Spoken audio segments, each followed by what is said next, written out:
أعوذ بالله من الشيطان الرجيم.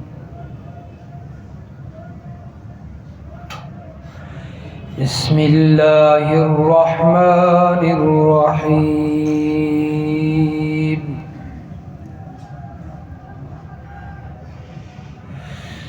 أفمن زين له سوء عمله فرآه حسنا، کیا ایسا شخص جس کے لیے مزین کر دیا گیا اس کا برا عمل، پس وہ اس کو اچھا سمجھتا ہے، وہ برابر ہو سکتا ہے اس شخص کے جو برے عمل کو اچھا نہیں سمجھتا؟ فَإِنَّ اللَّهَ يُضِلُّ مَن يَشَاءُ وَيَهْدِي مَن يَشَاءُ، پس بے شک اللہ تعالی گمراہ رکھتا ہے جسے چاہتا ہے اور ہدایت دیتا ہے جسے چاہتا ہے۔ فَلَا تَذْهَبْ نَفْسُكَ عَلَيْهِمْ حَسَرَاتٍ، پس ان کفار پر حسرت کی وجہ سے آپ اپنی جان سے ہاتھ نہ دھو بیٹھیں، آپ کی جان نہ چلی جائے، اتنا افسوس نہ کریں میرے پیغمبر۔ ان اللہ علیم بما یصنعون، بے شک اللہ تعالی خوب جاننے والا ہے ان کی حرکتوں کو، ان کے سارے کاموں کو۔ واللہ الذی ارسل الریاح فتثیر سحابا، اللہ وہ ذات ہے جو بھیجتا ہے ہوا کو، پس وہ ہوائیں بادلوں کو اٹھاتی ہیں۔ فَسُقْنَاهُ إِلَى بَلَدٍ مَّيِّتٍ، پھر ہم اس بادل کو بھیج دیتے ہیں، ہانک کر لے جاتے ہیں مردہ زمین کی طرف، مردہ شہر کی طرف۔ فَأَحْيَيْنَا بِهِ الْأَرْضَ بَعْدَ مَوْتِهَا، پھر ہم زندہ کرتے ہیں اس پانی کے ذریعے اس کی موت کے بعد زمین کو۔ كَذَلِكَ النُّشُورُ، اسی طرح قیامت کے دن لوگوں کو بھی زندہ کریں گے۔ من کان یرید العزة فللہ العزة جمیعا، جو بندہ ارادہ رکھتا ہے عزت کا، پس وہ سمجھ لے، جان لے کہ عزت اللہ کی ہے ساری کی ساری۔ الیہ یصعد الکلم الطیب والعمل الصالح یرفعہ، اسی اللہ ہی کی طرف چڑھتے ہیں کلمہ طیبہ، پاک کلمہ، اور نیک عمل وہ اسی کی طرف بلند ہوتا ہے۔ والذین یمکرون السیئات لہم عذاب شدید، اور وہ لوگ جو تدبیریں کرتے ہیں بری، ان کے لیے عذاب ہے بڑا سخت۔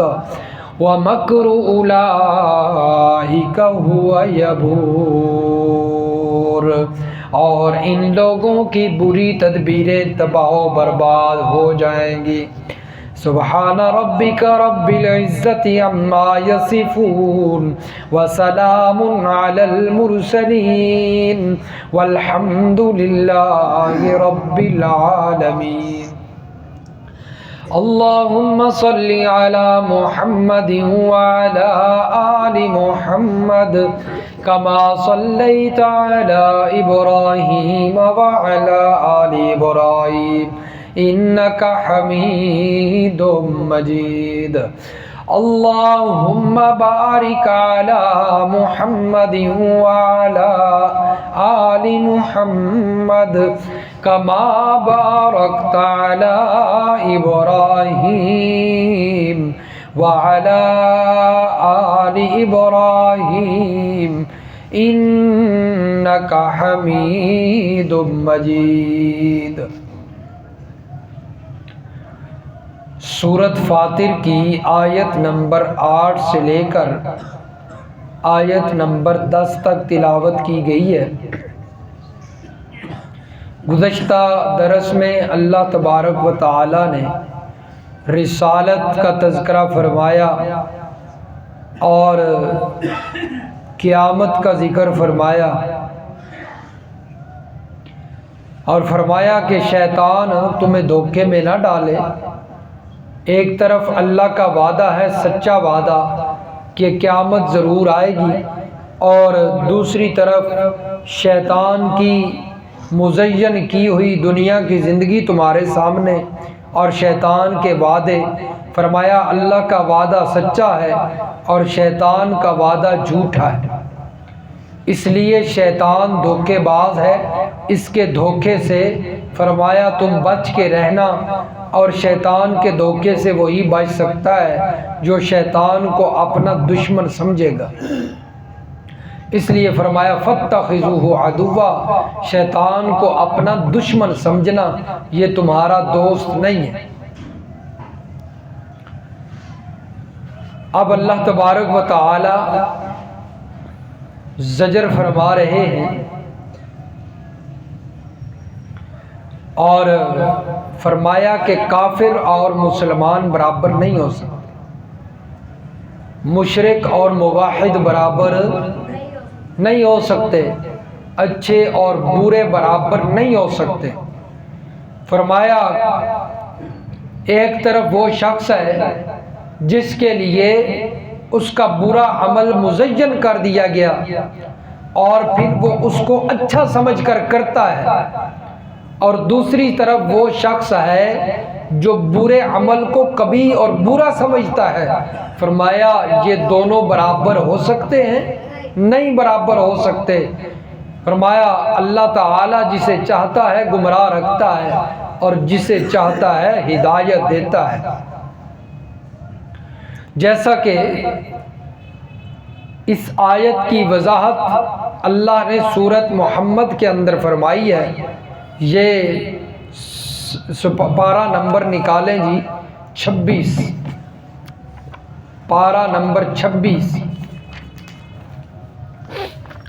اور صفحہ نمبر 611، صفحہ 611، سورۃ محمد کی آیت نمبر 14۔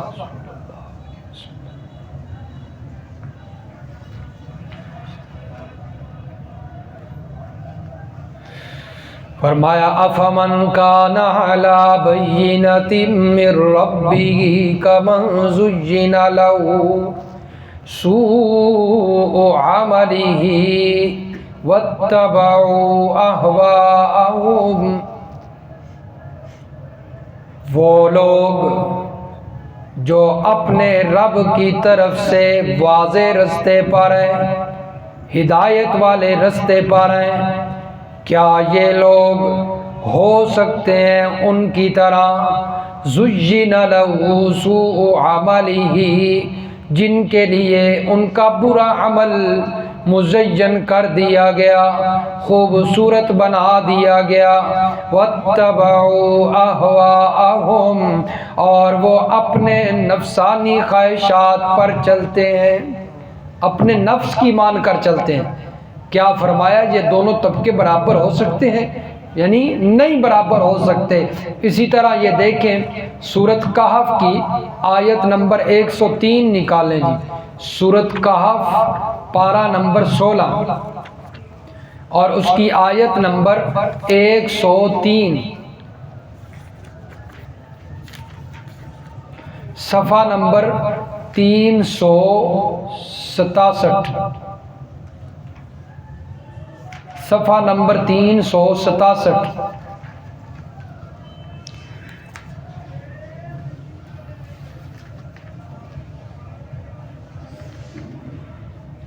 سورۃ کہف کی آیت نمبر 103، قُلْ هَلْ نُنَبِّئُكُمْ بِالْأَخْسَرِينَ أَعْمَالًا، فرما دیجئے میرے پیغمبر صلی اللہ علیہ وسلم، هَلْ نُنَبِّئُكُمْ، کیا ہم تمہیں خبر نہ دیں ایسے لوگوں کے بارے میں بتائیں، بالاخسرین اعمالا، جو اعمال کے لحاظ سے بالکل نقصان میں ہیں، الذین ضل سعیہم فی الحیات الدنیا، فرمایا وہ لوگ جن کی کوشش، ضل سعیہم، ان کی محنت، ان کی جد و جہد دنیا کی زندگی کے اندر ضائع چلی گئی، وَهُمْ يَحْسَبُونَ أَنَّهُمْ يُحْسِنُونَ صُنْعًا، اور وہ گمان کرتے رہے جہالت کی وجہ سے، وہ اسی خیال میں رہے کہ وہ اچھے کام کر رہے ہیں، اولئک الذین کفروا بآیات ربہم ولقائہ، فرمایا یہی لوگ ہیں جنہوں نے اپنے رب کی آیتوں کا انکار کر دیا اور اپنے رب کی ملاقات کا انکار، اللہ کی آسمانی کتابوں کا بھی انکار کیا، قیامت کا بھی انکار کیا، فحبطت اعمالہم، فرمایا ان کے عمل ضائع کر دیے گئے، فلا نقیم لہم یوم القیامت وزنا، اور ایسے لوگوں کے لیے قیامت کے دن اللہ تعالیٰ کوئی ترازو قائم نہیں کریں گے۔ کفر کی وجہ سے، انکار کی وجہ سے، فرمایا شرک کی وجہ سے ان کے سارے عمل کیا ہو گئے؟ ضائع ہو۔ تو اس لیے فرمایا یہ دونوں طبقے برابر نہیں ہو سکتے۔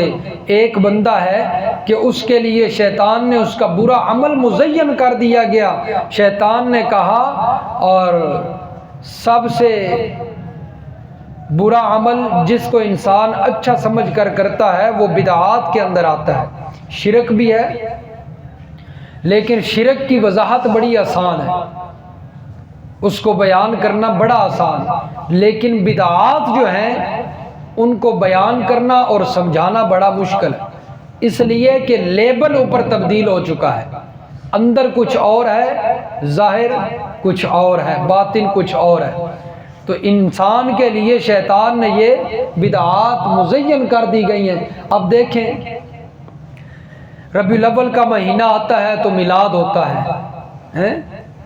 جشن ہوتا ہے، اب شیطان نے مزین کر دیا لوگوں کے سامنے، اور وہ سمجھتے ہیں پتہ نہیں کوئی نیک عمل ہے، اللہ کے نبی کے میلاد کو منا رہے ہیں، کوئی برا عمل تھوڑی ہے، امام الانبیاء کے آنے کی خوشی منا رہے ہیں، لیکن شریعت کے اندر اس کا کوئی وجود نہیں ہے۔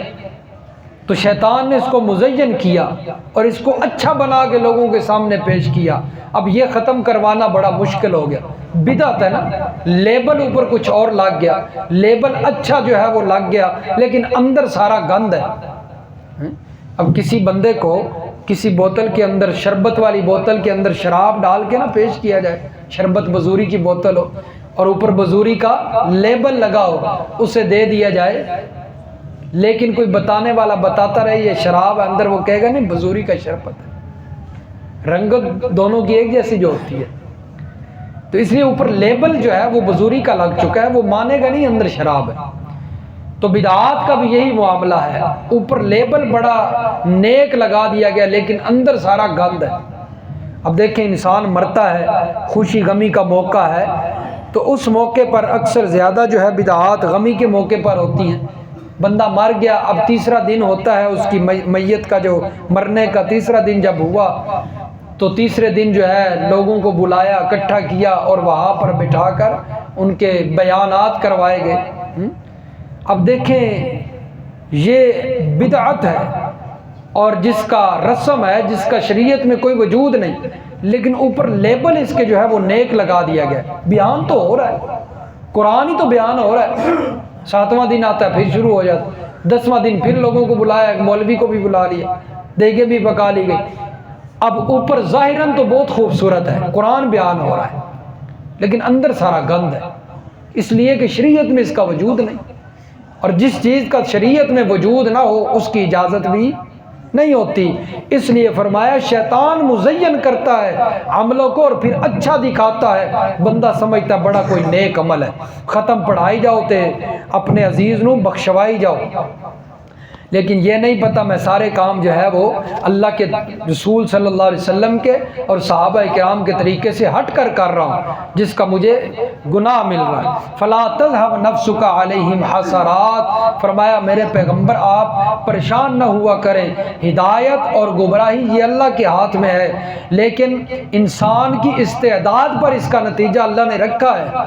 یہ نہیں کہ کوئی بندہ گمراہ ہو رہا ہے نا، گناہ کر رہا ہے، وہ سمجھے کہ مجھے اللہ ہی کروا رہا ہے، یہ میرے مقدر میں لکھا ہوا تھا گناہ، یا میرے نصیب میں یہ برائی لکھی ہوئی تھی تبھی میں کر رہا ہوں۔ یہ انسان کی استعداد پر اللہ نے رکھا ہے۔ اللہ نے رہنمائی کے لیے کتابیں بھی بھیجی ہیں، انبیاء بھی بھیجے ہیں۔ اب کوئی بندہ اگر گناہ کرے گا تو اس کا وبال اسی پر ہے، اور اللہ فرماتے ہیں وما یضل بہ الا الفاسقین، ساروں کو ہم گمراہ نہیں رکھتے بلکہ فاسقوں کو ہم گمراہ رکھتے ہیں، جو گناہگار ہوتے ہیں فاسق ہوتے ہیں انہیں اللہ گمراہ رکھتا ہے، اچھے لوگوں کو اللہ ہدایت نصیب فرماتا ہے۔ فلا تذهب نفسك علیہم حسرات، تو میرے پیغمبر آپ جو ہے وہ تسلی رکھیے، آپ اپنی جان کو تکلیف میں نہ ڈالیے، یہ اللہ جو ہے وہ تسلی دے رہے ہیں۔ ان اللہ علیم بما یصنعون، بے شک اللہ تعالیٰ خوب جانتا ہے ان کی حرکتوں کو اور ان کے کاموں کو۔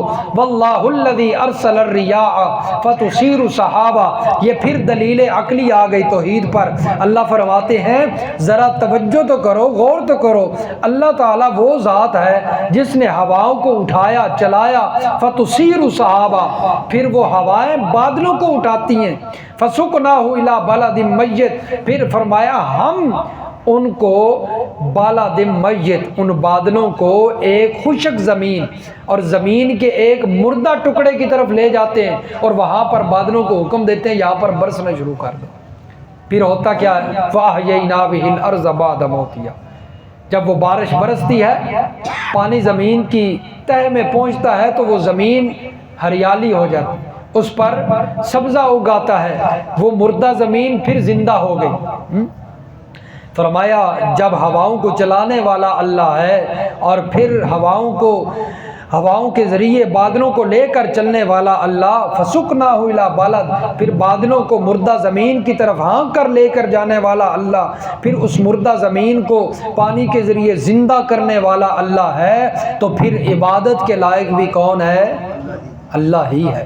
اور دوسری بات اس سے یہ ثابت ہوئی، اللہ نے قیامت کا اس بات فرمایا کہ جس طرح اللہ مردہ زمین کو زندہ کرتا ہے، اسی طرح قیامت کے دن اللہ مردے بندے جو انسان ہیں ان کو بھی قیامت کے دن اللہ دوبارہ زندہ کرنے پر قادر ہے۔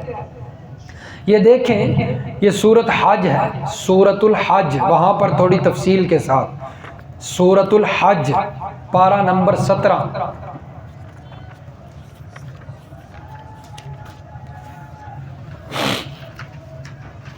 آیت نمبر 5، صفحہ نمبر 401، صفحہ نمبر 401، سورۃ الحج کی آیت نمبر 5 ہے، صفحہ نمبر 401 کی دوسری لائن پڑھ رہا ہوں۔ فرمایا وَتَرَى الْأَرْضَ هَامِدَةً فَإِذَا أَنزَلْنَا عَلَيْهَا الْمَاءَ اهْتَزَّتْ وَرَبَتْ وَأَنبَتَتْ مِنْ كُلِّ زَوْجٍ بَهِيجٍ وَتَرَى الْأَرْضَ حَامِدَةً، تو زمین کو دیکھتا ہے کہ وہ خشک پڑی ہے، بنجر پڑی ہے۔ فَإِذَا أَنزَلْنَا عَلَيْهَا الْمَاءَ، پس جب ہم علیہا اس پر نازل کرتے ہیں، اتارتے ہیں پانی ہے۔ یہ دیکھیں ساری نسبتیں اللہ اپنی طرف کر رہے ہیں، ہم کرتے ہیں، کوئی اور نہیں کرتا۔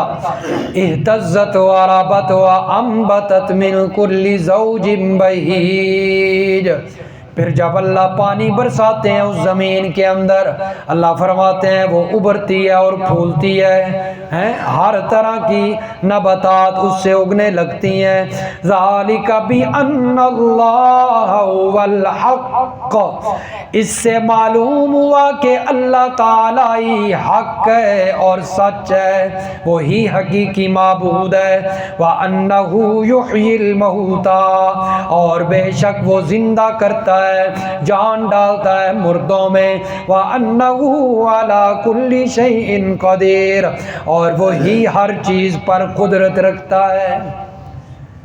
تو اس سے فرمایا کہ یہ مردہ زمین کو زندہ کرنا، یہ جو قیامت کے انکاری ہیں ان کے لیے بہترین مثال ہے کہ جس طرح اللہ مردہ زمین کو زندہ کرنے پر قدرت رکھتا ہے تو قیامت کے دن مردوں کو بھی زندہ کرنے پر قدرت رکھتا ہے۔ قیامت کا انکار نہیں کرنا، حساب و کتاب ہونا ہے، قیامت ہونی ہے۔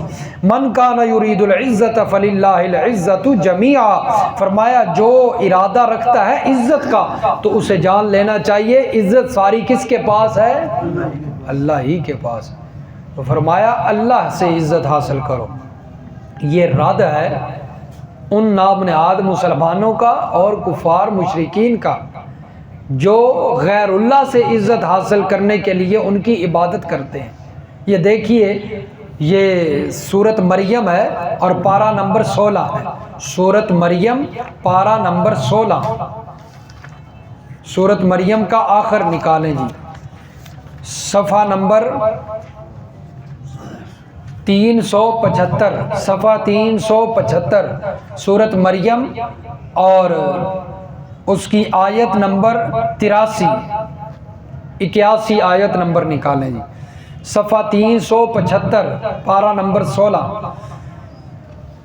فرمایا واتخذوا من دون اللہ آلہۃ لیکونوا لہم عزا، واتخذوا من دون اللہ، اور انہوں نے بنا لیے اللہ کے علاوہ آلہۃ بہت سارے خدا، اللہ کو چھوڑ کر اور خدا بنا لیے اور معبود تجویز کر لیے۔ لیکونوا لہم عزا، مقصد کیا تھا؟ تاکہ ان کے لیے وہ باعث عزت ہو جائیں اللہ کے نزدیک۔ اللہ ہماری سنتا نہیں، ان کی موڑتا نہیں، ہماری ان کے آگے، ان کی اللہ کے آگے۔ تو یہ نظریہ لے کر ان کی عبادت شروع کر دی، یہ ہماری اللہ کے ہاں عزت بنائیں گے۔ کلا سیکفرون بعبادتہم، ہرگز نہیں، سیکفرون بعبادتہم، اللہ فرماتے ہیں ان قریب وہ انکار کر دیں گے ان کی عبادت کا، وہ انکار کر دیں گے ان کی عبادت کا قیامت کے دن۔ وَيَكُونُونَ عَلَيْهِمْ ضِدًّا، اور وہ ان کے دشمن بن جائیں گے، مخالف بن جائیں گے۔ تو اس لیے فرمایا عزت غیر اللہ کے پاس نہیں، عزت کس کے پاس ہے؟ اللہ کے پاس ہے۔